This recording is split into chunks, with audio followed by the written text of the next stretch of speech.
नन्हा बादल। उस दिन बहुत गर्मी थी। सुबह होने के बावजूद सूरज की धूप काफी तीक्ष्ण थी। नदी से एक नन्हा बादल उठा और ऊपर आसमान की ओर उड़ चला। उसने आसमान से नीचे झांका। उसने देखा कि धरती सूख चुकी है, कहीं कहीं मिट्टी चटक चुकी है। लोग तेजी से इधर उधर भाग रहे हैं। खेतों में जो किसान काम कर रहे हैं उनकी हालत काफी खस्ता है। बादल नन्हा था, इसलिए रुई के गोले की भांति कभी यहाँ तो कभी वहाँ उड़ रहा था। बादल दुखी हो गया। मैं किसी तरह इनकी मदद कर पाता तो बहुत अच्छा होता। अगर मैं गर्मी से परेशान लोगों को थोड़ी ठंडक पहुंचा पाता या उनकी प्यास बुझा पाता तो कितना अच्छा होता। वह सोच में पड़ गया। पास से गुजर रही हवा रानी उसका मुरझाया चेहरा देखकर सब कुछ समझ गई। वह बोली, भैया, इन मनुष्यों पर तरस मत खाओ। अपनी दशा के लिए ये लोग खुद ही जिम्मेदार हैं। ऐसा क्यों कह रही हो बहन? बादल ने पूछा। ये लोग पेड़ों को काट रहे हैं, हवा में विषैली गैसें घोल रहे हैं, उससे ओजोन की परत में छेद हो रहा है और पर्यावरण का संतुलन निरंतर बिगड़ता जा रहा है, हवा रानी ने बताया। हवा रानी की बातें सुनकर बादल को मनुष्यों पर थोड़ा गुस्सा आया।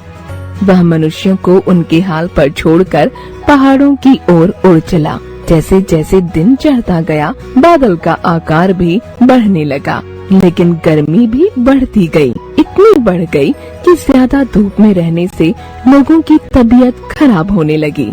कई लोगों ने सड़कों पर निकलना बंद कर दिया। हाँ, जिन्हें काम के लिए निकलना ही था वे मजबूरी में घरों से बाहर निकले। कुछ लोग आसमान की ओर टकटकी लगाकर देख रहे थे। नन्हे बादल को देख उन्हें कुछ आस बंधी थी, लेकिन उसे इधर उधर भटकते देखकर वे मायूस हो गए। चलो हम लुका छिपी खेलती हैं। बादल को चिंतित देखकर हवा रानी उसके पास आकर बोली। बादल ने अनमने ढंग से उसके साथ खेलना शुरू किया। कुछ ही देर में वह ऊब भी गया। उसे मनुष्यों की याद आ गई थी। इससे उसे फिर से मनुष्यों की स्थिति पर तरस आने लगा था। बादल अब पहाड़ के काफी नजदीक पहुंच चुका था। उसका आकार भी बड़ा हो चुका था। काफी सैर करने के कारण वह थक चुका था। आसपास के बादल के छोटे टुकड़े भी उसके साथ जुड़ गए थे। सफेद रंग का बादल अब काला सा और बड़ा बन गया था। कहाँ खोए हुए हो भाई? पहाड़ ने उसका रास्ता रोकते हुए पूछा। सब कुछ ठीक है ना? हाँ, बादल ने जवाब तो दिया, लेकिन पहाड़ से उसकी परेशानी छिपी नहीं रही। पहाड़ ने कहा, तुम काफी थक गए हो। इतना भारी शरीर लेकर तुम कितनी दूर जाओगे? थोड़ा आराम कर लो। बादल को यह सुझाव अच्छा लगा।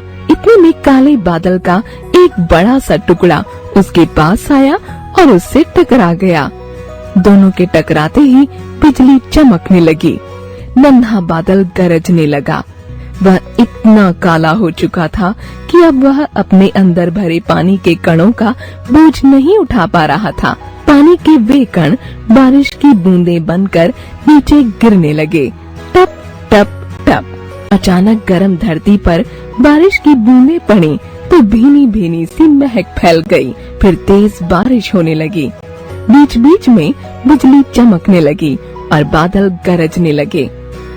बारिश देखकर घरों में दुबके लोग भी बाहर आ गए और वे खुशी के मारे नाचने लगे। धरती पर पानी को तरस रहे पेड़ पौधे भी झूमने लगे। नदियों और तालाबों में बारिश का पानी भरने लगा। अब धरती पर रह रहे जीव जंतुओं और पेड़ पौधों को गर्मी से राहत मिल गई। बादल यह देखकर काफी संतुष्ट हो गया। अब उसका आकार भी छोटा होने लगा था। जब वह काफी हल्का हो गया तो वहाँ से उड़ चला। उड़ते उड़ते उसने देखा कि पहाड़ की दो चोटियों के पास आसमान में एक सुंदर सा इंद्रधनुष बन चुका था। यह सब देखकर बादल का मन प्रसन्न हो गया। वह आसमान में काफी ऊंचाई पर जा